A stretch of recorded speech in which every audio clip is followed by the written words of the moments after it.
और हमें समझने की जरूरत नहीं है कि राजनीति कितनी महत्वपूर्ण है। और जो मैं समझ पाया हूं अपने ज्ञान से, अपने अनुभव से, जो सब कुछ देख के, यहां राजनीति के अलावा है भी कुछ नहीं। ये धर्म, ये जाति की लड़ाई जो कराई जाती है, जो बातें बताई जाती हैं, बनाई जाती हैं, जिनसे हमें गुमराह किया जाता है, वो केवल और केवल राजनीति को साधने के लिए, राजनीतिक सत्ता प्राप्त करने के लिए ही होती है। बाकी किसी और चीज के लिए इसका कोई देश में लेना देना नहीं है। सारी लड़ाई राजनीति की है। आज केंद्र में और कई राज्यों में जो सरकार भाजपा की है, आपने देखा होगा कि जब से ये सत्ता में आए हैं तभी से ज्यादा उछल रहे हैं। जब से सत्ता में आए हैं और जहां जहां ये सत्ता में हैं वहीं और तभी से उछल रहे हैं। अन्यथा तो आरएसएस तो बहुत पहले से थी। कुछ कर पाए क्या? कुछ भी नहीं कर पाए। आज भी उन राज्यों में भी करने की उनकी हिम्मत नहीं है जहां उनकी सरकार नहीं है, और वहां भी हिम्मत नहीं है जहां लोग खड़े होकर ईमानदारी से उनका विरोध करें। वहां भी हिम्मत नहीं है। चाहे मोदी को अब कितना भी कोई कुछ भी कह ले कि मोदी है तो सब कुछ है, मोदी है तो मुमकिन है, वहां भी हिम्मत नहीं है। हम सब कम से कम 3 आंदोलन के गवाह हैं।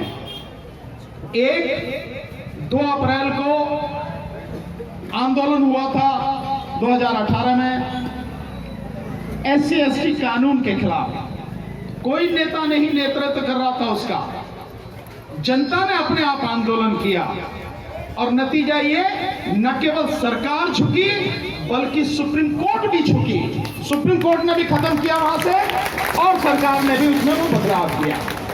एक आंदोलन।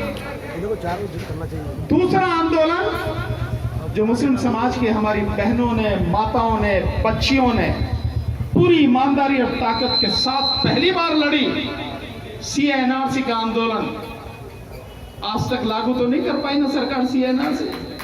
मैं तब भी यही शब्द कहता था, आज फिर कह रहा हूं कि सरकार के अगर गुर्दे में दम है, लागू करके दिखाए, हम बताएंगे सरकार को उसकी औकात। अभी भी लागू नहीं कर। वो लड़ाई हम जीते। तीसरी लड़ाई जो हमने जीती किसानों की, जो कृषि कानून आए थे और संविधान को पूरी तरह से धता बता के, संविधान को खत्म करने की कोशिश करके, जो केंद्र का अधिकार भी नहीं था, राज्यों का अधिकार जबरदस्ती छीन कर कानून बनाए थे। ईमानदारी से देश के किसान और हम सब लोग मिलकर लड़े। नतीजा आपके सामने है कि मोदी घुटनों पर आकर 13 महीने में पीछे है।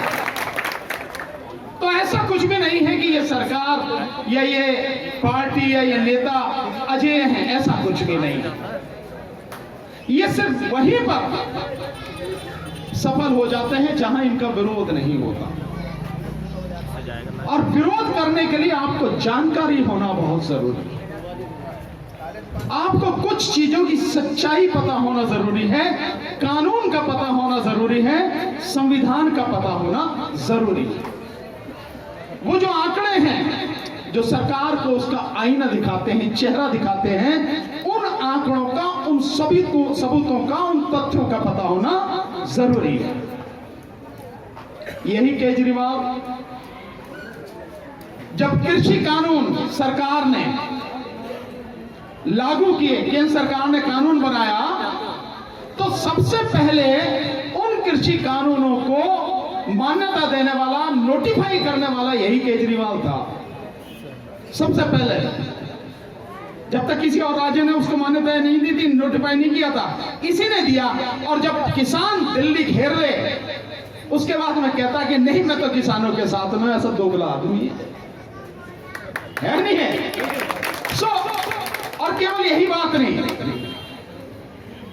मैं तब भी कहता था और आज भी कह रहा हूं, और फिर से आपको समझाने की कोशिश कर रहा हूं, आपके हमारे दुख और दर्द एक हैं। इन्हें दूर करने कोई दूसरा नहीं आएगा। किसी वहम में मत रहना।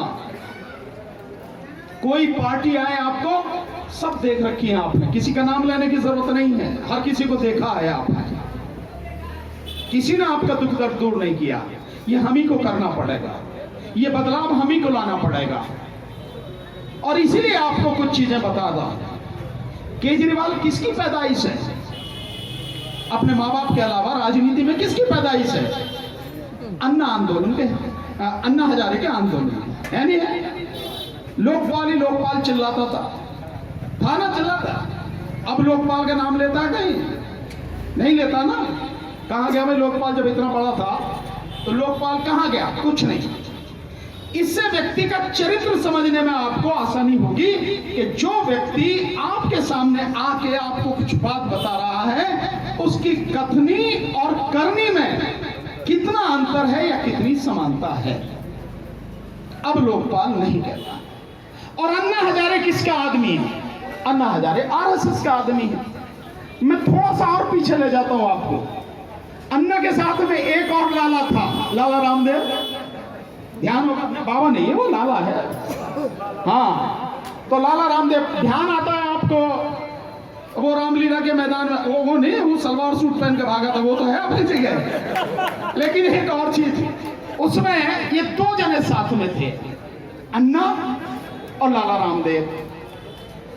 जब ये आंदोलन चला, दोनों एक मंच पर थे। जैसे जैसे आगे बढ़ा तो लाला ने अपनी कर ली कि भैया ये जो विदेशों में पैसा है इसे लेके आओ और सबको पैसा मिलेगा। मोदी की हाँ में हाँ मिलानी शुरू कर दी। तो वो तो उस रास्ते पे चला गया और अन्ना हजारे लोकपाल को लेकर बैठ गया। अन्ना हजारे के आंदोलन में 3 लोग बड़े मुख्य थे। एक general VP Singh, general VK Singh, वो क्या है? बीजेपी में मंत्री। एक थी किरण बेदी, वो क्या रही? वो राज्यपाल रही। बिल्कुल सही कहा आपने, वो राज्यपाल रही। और केजरीवाल जो बड़ा झंडा हिलाता था ना, क्यों कर गए? यही इसी में तो बैठा था, ही सुंदर नगरी में। बड़ा आपने जो उसको बड़ा आगे बढ़ाया, खंबे पे चढ़ा गया बिजली का तार काटने को, दिन क्या करने के लिए। तो एक ये बन गया मुख्यमंत्री। आज अन्ना हजारे कहां है? आपको दिखाई देता है कहीं? कहीं नहीं दिखाई देगा। क्यों? क्योंकि आरएसएस का आदमी है, उसको सिक्योरिटी मिली हुई है, उसको सिक्योरिटी मिली हुई है। और केजरीवाल जैसे मोदी झूठ बोलता है, केजरीवाल भी उसी तरह से झूठ बोलता है। जब सीए एनआरसी का आंदोलन था, मैंने लोगों को बहुत कहा कि आप सब बहुत मजबूती के साथ में इसको जिता कर लेकर आए। एक बार इससे कहो तो सही, हमारी किसी मीटिंग में तो आए। कम से कम 25 जगह पे आंदोलन अकेले दिल्ली में ही था, केवल शाहीन बाग में नहीं, 25 जगह था। बहुत बड़ा आंदोलन था। किसी में आया? नहीं आया। किसी में बोला? नहीं बोला। घर में बैठ के भी नहीं बोला। क्या वो सीए एनआरसी का जो आंदोलन है, क्या केवल मुसलमानों का आंदोलन था? नहीं, पूरे देश का आंदोलन। वो तो ठप्पा लगा दिया गया कि मुसलमानों का आंदोलन था। और ये इस देश की बहुत बड़ी खुशनसीबी कि मुस्लिम समाज ने पूरी ईमानदारी से, पूरी ताकत से उस आंदोलन को लड़ा था। वो आंदोलन सबका, तो देश के लिए लड़ाई पूरे मुस्लिम समाज ने की, पूरी ईमानदारी से की। आपको ध्यान होगा, ये चीजें थोड़ा सा बतानी जरूरी होती हैं। और साथियों, इसमें थोड़ा समय लगता है, पर मैं ये मानता हूं कि जो चीजें आपको बताई जाएंगी वो बहुत काम की और बहुत सच बातें हैं, जिनका जानना आपको बहुत जरूरी है। हम केवल इसलिए नहीं आए हैं कि आए यहां पर आपको भाषण दें और आप सुने और जाके सो जाए, बात खत्म। नहीं, हम किसी बदलाव के लिए निकले हैं साथ। तो ये बात इसलिए आपको बताना बहुत जरूरी है। तो जो वो आंदोलन था, आपने उस दौरान प्रधानमंत्री के, गृह मंत्री के झूठ तो बहुत सुने होंगे, लेकिन एक वीडियो थी जिसमें गृह मंत्री से पूछा गया कि कोई व्यक्ति इस देश का नागरिक कैसे माना जाएगा। तो गृह मंत्री अमित शाह की वो वीडियो है जिसमें वो कह रहे हैं कि वही व्यक्ति इस देश का नागरिक होगा जो अपने माता पिता का जन्म का प्रमाण पत्र लाके देगा।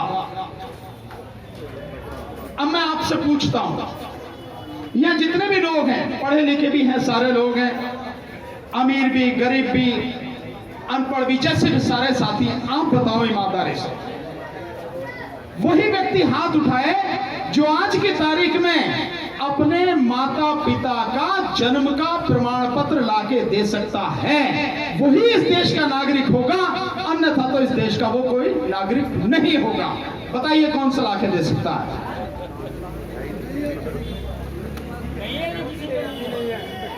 आप में से एक भी व्यक्ति नहीं। फिर पूछता हूं कि जो अपने माता पिता का जन्म का प्रमाण पत्र लाके देगा वही इस देश का नागरिक होगा, उसी को नागरिकता मिलेगी। कौन है बताओ? एक व्यक्ति नहीं है, यहां इतने लोगों। इसका मतलब यह है कि अगर मैं ईमानदारी से कहूं तो आप केवल इसी अपनी सुंदर नगरी की बात कीजिए, यहां जितने लोग रह रहे हैं उनमें से 2% लोग नहीं होंगे जो अपने माता पिता का प्रमाण पत्र लाके दे देंगे। गलत तो नहीं? इसका मतलब वो सारे के सारे इस देश के नागरिक नहीं हैं। तो क्या केवल ये मुसलमानों के लिए था CNRC? उन गरीबों के लिए जो SC ST के लोग हैं, जो OBC के लोग हैं, क्या उनका इस लड़ाई में भाग नहीं होना चाहिए था? क्या ये उनकी लड़ाई नहीं थी? लेकिन लड़ी मुस्लिम समाज ने। मैं सर झुका के आपका सम्मान करता हूं कि आपने देश को बचाने के लिए ये लड़ाई लड़ी। और जो व्यक्ति, ये भी आप समझ लीजिए कि अगर कोई इस देश का नागरिक नहीं है तो क्या स्थिति होगी उसकी? आप बहुत अमीर हैं, बहुत पढ़े लिखे होंगे आप, पर अगर आप इस देश के नागरिक नहीं हैं तो आपको यहां पर कोई अधिकार नहीं है। ना आपको संपत्ति रखने का, घर मकान दुकान जमीन, इसका कोई अधिकार नहीं है। सरकार इसको जब्त कर लेगी क्योंकि आप नागरिक नहीं है। नहीं आपको बैंक में खाता खोलने की परमिशन है क्योंकि आप नागरिक नहीं, ये सब नागरिकों के लिए। नहीं आपको इस देश में वोट देने का अधिकार है क्योंकि आप नागरिक नहीं हैं। और अगर वोट देने का अधिकार नहीं है तो चुनाव लड़ने का भी अधिकार नहीं है। तो चुनाव लड़ने का अधिकार नहीं है तो ना आप काउंसलर बनेंगे, ना MLA बनेंगे, ना आप MP बनेंगे, ना आप मंत्री बनेंगे, ना मुख्यमंत्री बनेंगे, ना प्रधानमंत्री बनेंगे। खत्म होगा काम आपका। फिर आपकी जगह कहां है? तो आप क्योंकि देश के नागरिक नहीं है और सरकार जो कहेगी वो नहीं करोगे तो आपके लिए रास्ता एक है, वो है डिटेंशन कैंप, जो जेलों से भी बदतर स्थिति होती है वहां पर। यह था सारा का सारा कानून। जिस देश में हर साल बाढ़ आती है, घर मकान गांव के गांव बह जाते हैं, वहां किसके पास कागज रखे हैं भाई? आधी से ज्यादा आबादी जिस देश की आज भी अनपढ़ हो, वहां किसके पास कागज रखे हैं भाई? लोगों के पास खाने के लिए 2 वक्त की रोटी नहीं है, पहनने के लिए कपड़ा नहीं है। और मैं नहीं कह रहा सरकार के लिए 80 करोड़ लोगों को दे रही ना 5 किलो अनाज, इसका मतलब सरकार ये तो मान ही रही है कि इस देश में 80 करोड़ लोगों की हालत इतनी बुरी है कि अगर सरकार 5 किलो अनाज न दे तो उन्हें रोटी भी नहीं मिलेगी 2 वक्त की। यही है ना? मर जाएंगे ना। और ठीक यही बात 2013 में जब फूड सिक्योरिटी बिल पास हुआ था, कानून बना था, खाद्य सुरक्षा कानून, तब भी यह था कि देश के 82% लोगों को, 82 करोड़ नहीं, 82% लोगों को कम कीमत पर अनाज दिया जाए ताकि हर किसी को कम से कम रोटी मिल सके। 2013 में कानून बना था ये। तो आप समझ सकते हैं कि देश में लोगों की स्थिति क्या है। तो खाने के लिए रोटी नहीं, शिक्षा नहीं, नौकरी नहीं, और इस सरकार ने तो तमाम सारी चीजें आपकी खत्म कर दी, मोदी सरकार ने तो। और अब मोदी सरकार के साथ में केजरीवाल सरकार और शामिल हो गई है नहीं है? तो अभी राजेंद्र गौतम की बात कर रहे थे, ये बिल्कुल सच कह रहे हैं कपिल साहब। मैं खुद जब RTI से इंफॉर्मेशन मिली, भैया ये शेड्यूल का सब प्लान का इतने 1000 करोड़ रुपया खा गए तुम, उन पैसे का क्या हुआ? तुम तो मंत्री हो भाई। एक मंत्री अगर अपने समाज की रक्षा नहीं कर सकता, अपने समाज के हक के लिए आवाज नहीं उठा सकता, काहे का मंत्री है भाई? तो मुझे कहा राजेंद्र गौतम ने कि क्या बात कर रहे हो भाई साहब, 20,000 करोड़ कहां से आ गए, 100 करोड़ का तो बजट ये कुल। मैंने भैया तेरे ही डिपार्टमेंट ने, तेरे ही विभाग ने ये इंफॉर्मेशन दी है, किसी और ने नहीं दी। तो अब दो सवाल हैं, अगर तुझे पता नहीं है कि कितना बजट है, इससे बुरी स्थिति क्या हो सकती है? और ऐसा हो नहीं सकता कि तुम्हें पता ना हो कि बजट में इतना पैसा है, क्योंकि यही राजेंद्र गौतम चुनाव में आने से पहले, राजनीति करने से पहले ये एसटी सब प्लान के लिए हल्ला मचाता था। तो अभी से पता ना हो, ऐसा हो नहीं सकता है। नहीं, इसका मतलब सब मालूम है, लेकिन अपने स्वार्थ में आप समाज को मरने दे रहे हो, कटने दे रहे हो, उसका हक लूटा जाए लूटने दे रहे हो, ये स्थिति है। और दूसरी बात, ये केजरीवाल, मैं तब भी कहता था ये आरएसएस का आदमी है, ये एजेंट है, ये बीजेपी की बी टीम है ये। और अब क्या हुआ है, और मजेदार बात हुई है, 2022 के चुनाव में पंजाब में उसको जिताया गया। आप समझ रहे हो कि ऐसी जीत जाएगा? इतनी इसकी फॉलोइंग है क्या? मतलब जिन किसानों ने आंदोलन किया, उन किसानों को कोई वोट नहीं मिलेंगी। वहां की पब्लिक, जहां पंजाब ने आंदोलन शुरू किया, उस पंजाब में उनको वोट नहीं मिलेंगी, केजरीवाल को वोट मिलेंगे, जो कृषि कानूनों का समर्थन कर रहा है, जिनको नोटिफाई कर रहा है।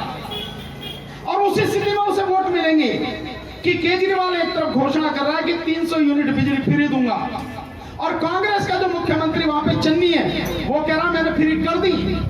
आप देखिए मजेदार बात, केजरीवाल घोषणा कर रहा है कि मेरी सरकार आएगी तो फ्री दूंगा, चन्नी ने कर दी। उसने कहा कि मैं पुराने बिल माफ करूंगा, चन्नी ने कर दिए। उसने कहा कि जो बेरोजगार वो लोग हैं उनको जो है मैं परमानेंट करूंगा, जो टेम्परेरी है, चन्नी ने कर दिए। तो यार वोट किसको मिलनी चाहिए? लेकिन जीता ये 117 में से 92 सीटें जीत के लेके आया। ऐसी कौन सी हवा? कोई हवा नहीं है, क्योंकि आरएसएस का आदमी है, बीजेपी की बी टीम है, और मालूम है सरकार को और आरएसएस को कि मोदी का विरोध इस देश में बड़े भयानक रूप से है। कम से कम 90% आबादी इस देश की मोदी को फूटी आंख देखना नहीं चाहती। अगर बिना सिक्योरिटी के निकल जाए तो जनता क्या हाल करेगी, इसका अंदाजा भी नहीं होगा। इसलिए जो लोग मोदी के खिलाफ हैं, बीजेपी के खिलाफ हैं, उन लोगों को एक ऐसा स्थान देना, एक ऐसी पार्टी जो पार्टी आरएसएस की ही हो।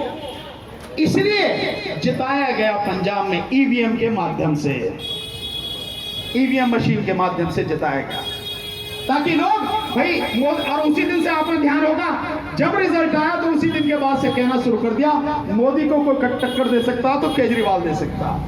यही कह रहे हैं ना, प्रचार यही चला, सारा मीडिया इसे दिखा रहा। मीडिया आपको क्यों नहीं दिखाता भाई? इस समय कांग्रेस की इतनी जबरदस्त यात्रा चल रही है राहुल गांधी की पूरे देश में, क्यों नहीं दिखाता मीडिया? उसे दिखा रहा कहीं नहीं, केजरीवाल को दिखा रहा, केजरीवाल की भीड़ दिखा रहा। गुजरात में जितने भी लोग केजरीवाल के साथ में, सारे आरएसएस के लोग हैं, जो आपको भीड़ दिखाई दे रही है। लेकिन आपको मूर्ख बनाना है। 2024 का चुनाव है, तो जो लोग बीजेपी के खिलाफ हो उनको कहना भैया बीजेपी को तो यही हरा सके केजरीवाल, इसी को वोट दो, आप उस झांसे में आ जाएंगे। इसे समझने की जरूरत है साथियों। आरएसएस को यही मत समझना, बहुत दूर की सोच के चलते हैं। और एक बात उनकी मैं वाकई में उनको दाद देता हूं, अपने मिशन के लिए बहुत ईमानदारी से काम करते हैं। हमें भी करना पड़ेगा ऐसे ही, तभी उनको टक्कर देंगे और तभी उन्हें उखाड़ के फेंकेंगे। अगर हमने 2024 में बीजेपी को जड़ से उखाड़ के नहीं फेंका, आप समझ लेना इस देश में, आप क्या, इस देश में कम से कम 115 करोड़ लोगों की जिंदगी नरक बन जानी है पूरी तरह से। यह हाल होने वाला है। रोजगार आपके खत्म हो गए, नौकरियां खत्म हो गई। यही केजरीवाल था, 10 लाख नौकरियों का वादा किया था, 10 लाख। और कितनी दी कपिल साहब? 431 लोगों को नौकरियां दी, 10 लाख नौकरियों का वादा करके। केवल मोदी ने 2 करोड़ की बात करके और 8 साल में 7 लाख लोगों को नौकरी दे पाया, ये उसका भी बाप। इस चीज को समझने की जरूरत है। मैं इसीलिए सिर्फ आपको समझाने की बात कर रहा हूं।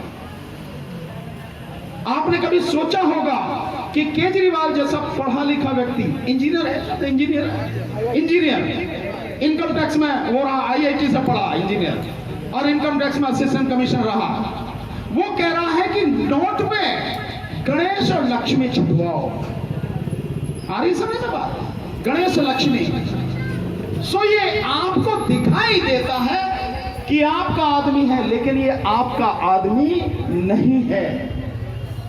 वोट आपकी लेगा, दलितों के लेगा, ओबीसी के लेगा, और जब राज्यसभा के एमपी आएंगे तो बनियों को बना के भेजेगा। भेजे नहीं भेजे? 2 बनिया भेजे, 1 ठाकुर भेजा, 10 के 10 भेज दिए, है ना? 10 के 10। हाँ, सवर्ण। और जैसे ही पंजाब में बना है, पंजाब में भी उन्हीं लोगों को भेजा, यानी वोट आपसे लेगा, काम उनका करेगा। तो आपका कैसे है भाई?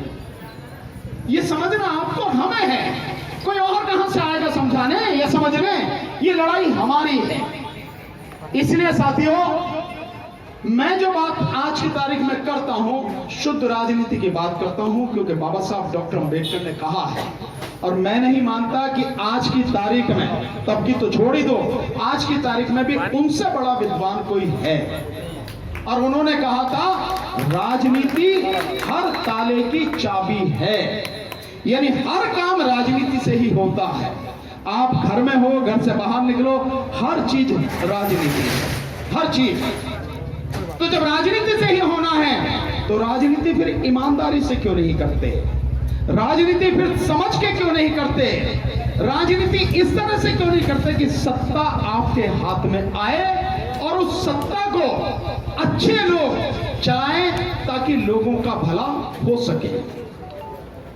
देश में पैसे की कोई कमी नहीं है, लेकिन पैसे का बंटवारा या पैसे का एक जगह केंद्रीकरण जिस तरह से हो गया है, वो हालत ये है कि आज की तारीख में अडानी, जो मोदी जी का बड़ा चहेता है, आप सोच सकते हैं कि कितनी तेजी से उसकी दौलत बढ़ रही है। 8 साल में, 8 साल पहले जो उसकी टोटल दौलत थी वो 10,000 करोड़ थी, 10,000 करोड़, और आज कितनी है? 12.5 लाख करोड़ से भी ज्यादा। और पिछले 5 महीने में, अप्रैल के बाद से लेकर अब तक पिछले 5 महीने में हर दिन 3,000 करोड़ रुपए से ज्यादा उसकी दौलत में इजाफा हुआ, यानी 5.5 लाख करोड़ का मात्र इन 5 महीने में उसकी दौलत में इजाफा हुआ।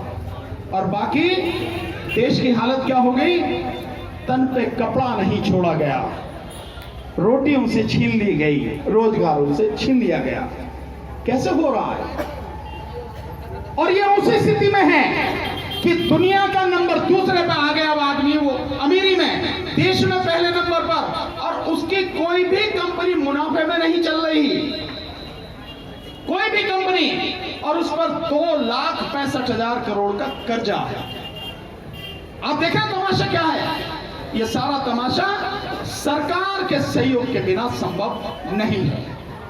और एक और चीज आ रही है कि लगातार आप देख रहे होंगे कि बड़ी मात्रा में जो अडानी के पास में गुजरात में मुंद्रा पोर्ट है, वहां पर ड्रग्स पकड़ी जा रही है। चरस हीरोइन की जो बरामदगी है सबसे ज्यादा वहां पर हो रही है। ये मतलब ये सारी चीजें मैं आपको इसलिए बता रहा हूं कि सत्ता की ही लड़ाई है और कुछ नहीं है। मोदी जी जो नौटंकी करते फिरते हैं, धर्म आपका, मेरा, किसी का भी व्यक्तिगत मसला है। कभी मोदी जी से पहले आपने देखा, इतने प्रधानमंत्री इस देश में रहे, मंत्री रहे, कि कोई अगर मंदिर जा रहा है या मस्जिद जा रहा है, उसका पूरा लाइव टेलीकास्ट हो रहा है।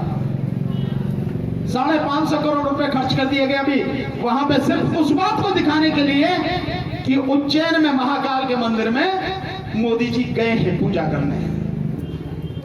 आप देश के प्रधानमंत्री हैं, व्यक्तिगत रूप से पूजा करनी है आप करो, लेकिन जो आप दिखा रहे हो, देश के प्रधानमंत्री हो, और देश के प्रधानमंत्री को भारत के संविधान के अनुसार ही काम करना पड़ेगा, चलना पड़ेगा। और आप एक धर्म विशेष के लिए काम कर रहे हो, तो आप संविधान के खिलाफ काम कर रहे हो। इसलिए इन सारी चीजों को ध्यान में रखते हुए साथियों, हमें बहुत समझदारी के साथ आगे इस राजनीतिक लड़ाई को लड़ना पड़ेगा। इस बात की परवाह नहीं करना कि कौन सी पार्टी आएगी। पार्टी आएगी आपके सामने, पार्टी आनी ही है। ये भी तो पहली बार आई थी आपके सामने पार्टी, आम आदमी पार्टी। इससे पहले इस समय ये कभी नाम सुना था इस आपका? नहीं सुना ना। तो जब ये पार्टी आई उस समय कांग्रेस और बीजेपी थी, उसके बाद में ये आई, आप सबने सहयोग दिया और आज सत्ता में है वो। इसी तरह से कोई भी पार्टी आएगी आपके बीच में आएगी और अपने बीच से अच्छे और ईमानदार लोगों को भेजो चुन के, वही काम करेंगे। अभी आपको बता दिया और बहुत अच्छी तरह से कैलकुलेट करके डीसी कपिल साहब ने कि मात्र 20,000 रुपए का आपको देता है, चाहे पानी दे चाहे बिजली, और आपको 2 लाख रुपए आपके मार लेता है। तो कहना नहीं चाहिए कि भैया 1,80,000 रुपए जो साल के उन्हें तो वापस दे, मांगना चाहिए आप सबको। ये सारी चीजें जब तक आपको जानकारी नहीं है तब तक आप इन सारी चीजों को समझ नहीं पाएंगे, इसलिए बात बताने में समय लगता है। और अब मैं आपसे साथियों कुछ बातें बहुत जरूरी कहूंगा और उसके बाद अपनी बात को मैं समाप्त करूंगा। साथियों, ये जो सरकारें हैं, ये सरकार बार बार जीत के कैसे आ रहे हैं? देश की जनता का समर्थन इन्हें प्राप्त नहीं है। आप पूरे देश में घूमिए, मेरी बात को विश्वास मत कीजिए, पर आप जाके पूरे देश में घूमिए, आप लोगों से बात कीजिए, आपको सब पता लग जाएगा। जनता इनके साथ में नहीं है, फिर भी जीत के आती है। क्यों? क्योंकि ईवीएम मशीन इनके पास में है।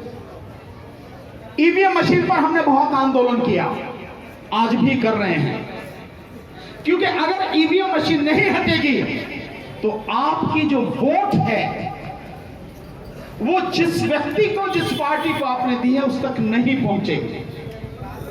ये आपका हक है कि लोकतंत्र में आप जिस भी व्यक्ति को चाहते हैं, जिस भी कैंडिडेट को चाहते हैं, जिस भी पार्टी को चाहते हैं, उसको वोट दें।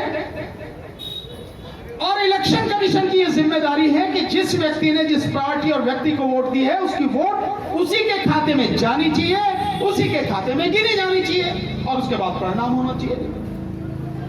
लेकिन नहीं होता।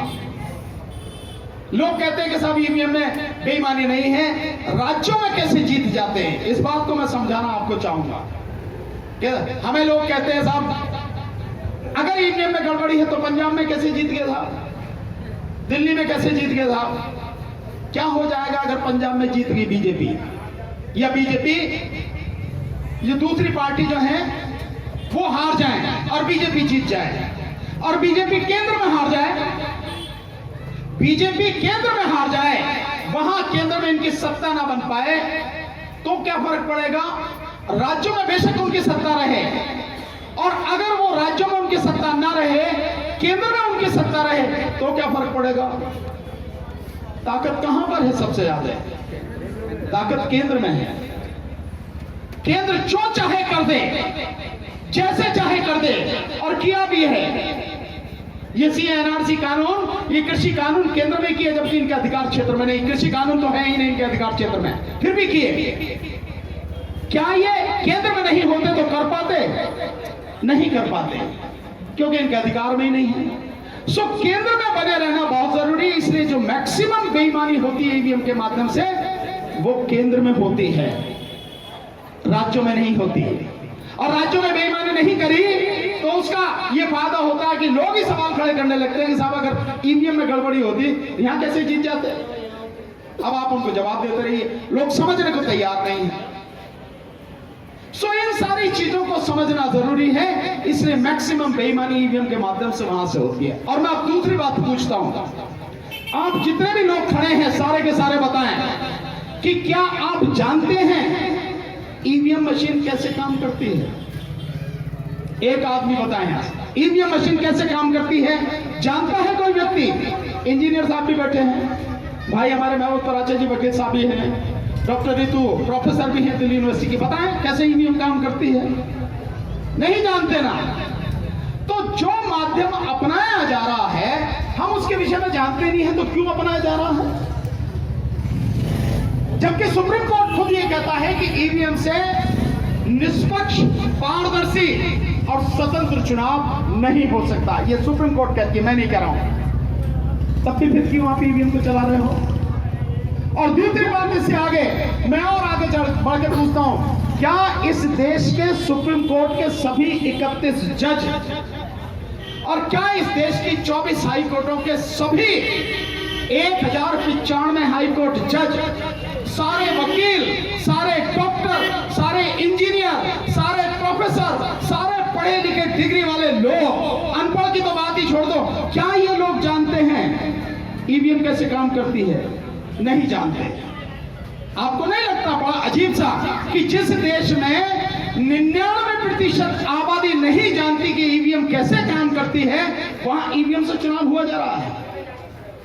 जबकि हमसे ज्यादा ताकतवर, हमसे ज्यादा पढ़ा लिखा, हमसे ज्यादा हर तरीके आगे अमेरिका जैसा देश, इंग्लैंड जैसा देश, जर्मनी जैसा देश, वो बैलेट पेपर से चुनाव करा रहा है। एक बार बैलेट पेपर से चुनाव कराओ ना, तो मोदी जी को उनकी औकात पता लग जाएगी। बीजेपी अगर 50 सीटें भी लोकसभा में ले आए, हमेशा के लिए राजनीति छोड़ दूंगा मैं, हो नहीं सकता है। लेकिन चुनाव ईवीएम से, तो इस ईवीएम को हटाने के लिए बहुत जरूरी है जनता का खड़ा होना। और मैं लिख के दे रहा हूं आपको, अगर ईवीएम नहीं हटेगी, बीजेपी को आप नहीं हटा सकोगे। जितना चोर चाहे आप लगा लो, बीजेपी को नहीं हटा सकोगे। इसलिए बीजेपी को हटाने के लिए ईवीएम को हटाना पहले बहुत जरूरी है, और उसके लिए साथियों आंदोलन करना जरूरी है। लेकिन जब लोगों को बुलाते हैं, तो जितने लोग यहां अब हैं, इतने भी लोग आते नहीं हैं। फोन पे सब बढ़िया बात करते हैं, आप बढ़िया आंदोलन कर रहे हो साहब, बढ़िया लड़ाई है आपकी, हम आपके साथ हैं। जब कहते हैं आजा भैया आंदोलन कर रहे हैं, फिर पता नहीं होता कहां है, फिर क्या फायदा? लड़ाई तो सड़क पे होगी ना, जमीन पे होगी। इसलिए बहुत कोशिश की, नहीं आए। 5 बार जंतर मंतर पर आंदोलन किया, प्रदर्शन करके दिखाया कि कैसे गड़बड़ी होती है ईवीएम और वीवीपैट में।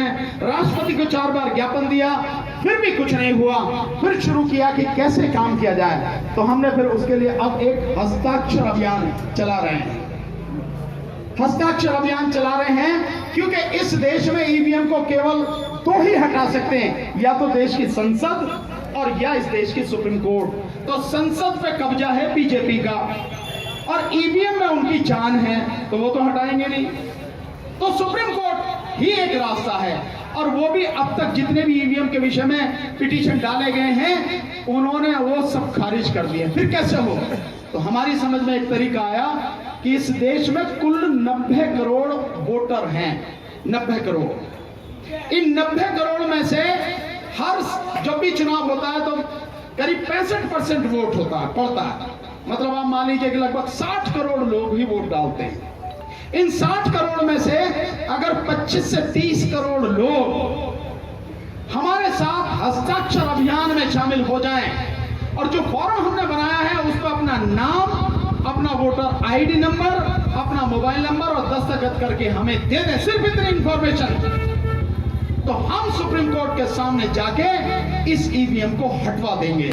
और इसके लिए केवल इतने से काम नहीं चलेगा, हम इसके लिए जो काम कर रहे हैं वो हमें पूरे देश के लेवल पे वकीलों की पूरी एक टीम बना रहे हैं, जो राष्ट्रीय स्तर से लेके राष्ट्रीय स्तर पर, जोनल स्तर पर, स्टेट स्तर पर, रीजनल पर, फिर कमिश्नरी लेवल पर, फिर जिला और तहसील लेवल तक, यहां तक पूरी टीम बनाने का हम प्रयास कर रहे हैं। और जिस समय हम, अगर आप लोगों ने साथ दिया और हम उसको लेकर जाएंगे, तो हमारा साथ में यह है कि पूरे वकील जो बहुजन समाज के वकील हैं, मैं बहुजन की बात कर रहा हूं, बहुजन से अलग किसी की बात नहीं कर रहा। और बहुजन में कौन है? एससी, एसटी, ओबीसी, और माइनॉरिटी में मुस्लिम, सिख, ईसाई और बौद्ध, सिर्फ इनकी बात कर रहा हूं मैं, और किसी की बात नहीं कर रहा। कभी कोई समझे सबकी बात कर रहा हूं, नहीं, क्योंकि उनकी अपनी पार्टियां हैं, उनके अपने पास सब कुछ ताकत है, हम उनकी बात नहीं कर रहे। वो अपनी लड़ाई लड़ाए, हम अपनी लड़ाई लड़ाए, तो हम अपनी लड़ाई के लिए काम कर रहे हैं, इसलिए वो बात कर रहे हैं। तो बहुजन समाज के जो सारे वकील हैं, जिस दिन ये होगा, हमारी कोशिश है कि वो सुप्रीम कोर्ट का घेराव करें, ताकि सुप्रीम कोर्ट समझे मामला कितना गंभीर है और जनता की आवाज को ठुकराना किसी के लिए भी ठीक नहीं है, क्योंकि जनता ही सर्वोपरि है और जनता के सामने बाकी सब कुछ सब छोटा है, कुछ उसका महत्व नहीं है। इसलिए हम ये प्रयास कर रहे हैं। आप इस प्रयास में साथ दोगे तो ये लड़ाई जीत जाएंगे, नहीं तो जैसा भी होगा देखा जाएगा। हम तो यही जानते हैं कि अगर बीजेपी 2024 में जीत गई और उसके बाद जो तांडव इस देश में होगा, तो लोग दो ही तरह के होंगे। एक तो वो लोग जो जिंदा रहना चाहते हैं, वो गुलाम बनकर उनकी हाँ में हाँ मिलाएंगे और उनकी गुलामी करेंगे, जिंदा रहेंगे। जिंदा रहना चाहते हैं, मैं सम्मान की बात नहीं कर रहा, स्वाभिमान सम्मान कुछ नहीं होगा, केवल आप जिंदा रह पाएंगे गुलाम बनकर। तो एक तो ये लोग होंगे और दूसरे वो लोग होंगे जो स्वाभिमान से कभी समझौता नहीं करेंगे, सम्मान से कभी समझौता नहीं करेंगे, वो लड़ेंगे, मरेंगे और मारेंगे। तो हम तो उनमें से एक हैं कि लड़ेंगे, मरेंगे और मारेंगे। बहुत सीधी सी बात। इसलिए साथियों, ये देश उनका नहीं है जो देशभक्ति का ढोंग रच रहे हैं। ये देश हम सबका है, किसी के बाप का नहीं है जो हमसे इसे छीनने की कोशिश करेगा या जो हमें यहां से भगाने की कोशिश करेगा। ये हमें दबाने और मारने और गुलाम बनाने की कोशिश करेगा। शर्त सिर्फ एक है, हम ईमानदारी से साथ खड़े हो जाएं। सिर्फ साथ खड़े होने की जरूरत है। और मैंने आपको 3 उदाहरण बताए कि जब आप खड़े हो जाते हैं, लड़ाई के लिए तैयार हो जाते हैं, ये दुम दबा के भाग जाते हैं, इनका पता भी नहीं लगता कहां गए। ये स्थिति है इनकी। इसलिए हमें अपने लिए, अपने बच्चों के लिए, अपने आने वाली पीढ़ी के लिए, इस देश के लिए लड़ना है। मैं बार बार ये बात बताता हूं, आजादी के आंदोलन में इस देश के लिए जितनी कुर्बानियां मुस्लिम समाज ने दी हैं, इतनी किसी ने नहीं दी। और इन्होंने तो एक की भी कुर्बानी नहीं दी जो आज सत्ता में बैठे हैं। और गवाह इसका बहुत बड़ा उदाहरण, एक स्तंभ खड़ा है जो अपना इंडिया गेट है, उस पर 93,000 लोगों के नाम हैं, जिनमें 62-63,000 केवल मुस्लिम समाज के जो हैं वो लोग हैं। तो आपकी कुर्बानी को कौन भूल सकता है? हम तो भूल ही नहीं सकते, क्योंकि बाबा साहब को संसद में पहुंचाने वाले तो आप ही हैं। और बाबा साहब नहीं पहुंचते तो संविधान नहीं बनता, संविधान नहीं बनता तो ना आपको, ना मुझे, ना किसी को कोई अधिकार मिलता। तो आप ये बात तो पक्की आप मानिए कि जब भी कहीं भी आपका पसीना गिरेगा, कहीं भी आपको जरूरत होगी, हम आपके साथ कंधे से कंधा और कदम से कदम मिलाकर खड़े होंगे। और ये दावा करता हूं, औकात किसी के नहीं, मोदी की तो औकात ही क्या है, किसी की भी औकात नहीं है जो इस देश को हमसे छीन ले या देश से हमको भगा दे या देश में जो हमारा हक है वो हक हमसे छीन ले। किसी की औकात नहीं है। फिर भी शर्त है, हम सब ईमानदारी से इकट्ठे हों। 3 सरकार दिल्ली में चलती हैं, एक केंद्र सरकार, एक राज्य सरकार और एक एमसीडी की सरकार। एक सरकार तो छीन ही लो यार। ये एमसीडी की सरकार भी किसी जो है दिल्ली सरकार से, विधायक से कम नहीं है। विधायक को अपने इलाके में काम कराने के लिए 2 करोड़ रुपए मिलते हैं, और जो ये है अपना कारपोरेशन के काम कराने वाला जो कारपोरेट है, पार्षद है, उसको 2.5 करोड़ रुपए मिलते हैं साल में। तो यह तो उससे भी बड़ा है। तो मैं तो आपसे यही कहूंगा, इस बार एक सरकार छीनने के लिए मन बना लो, और इधर से उधर कोई कितना भी लालच दे, किसी लालच में आना नहीं है। ईमानदारी से सरकार बनाने के लिए काम करना है। बहुत बहुत शुक्रिया, आपने इतने धैर्य से मेरी बात सुनी, इतना प्यार, इतना सम्मान दिया। सभी को आदाब, सत श्री अकाल, नमस्कार, जय हिंद। बहुत बहुत शुक्रिया हमारे भानु प्रताप सिंह जी का। अब मैं आप लोगों से पूछना चाहता हूं कि कितने लोगों की समझ में भानु प्रताप जी की बात आई है, हाथ उठा करके बताएं। अच्छा, जो बात भानु प्रताप जी ने कही और आप लोगों ने समझी। क्या आपको अगर भानु प्रताप जी को कभी आपकी जरूरत पड़ी हस्ताक्षर अभियान और आंदोलन ईवीएम हटाने के लिए, तो क्या आप उनके साथ चलने को तैयार हैं? हस्ताक्षर अभियान में तैयार हैं? तो मैं आपको एक बात बता देना चाहता हूं कि सर के पास से मैंने हस्ताक्षर अभियान की कुछ कॉपियां ले रखी है। जो लोग वाकई ही ईवीएम हटाने के इच्छुक है और अपने हक और अधिकार की लड़ाई लड़ने के इच्छुक है, तो वो मुझसे मिले और वो ईवीएम की कॉपी लेकर उनको पुर करें और वो वापस करके हम सर के पास देंगे, जो सर सुप्रीम कोर्ट के अंदर पेश करें।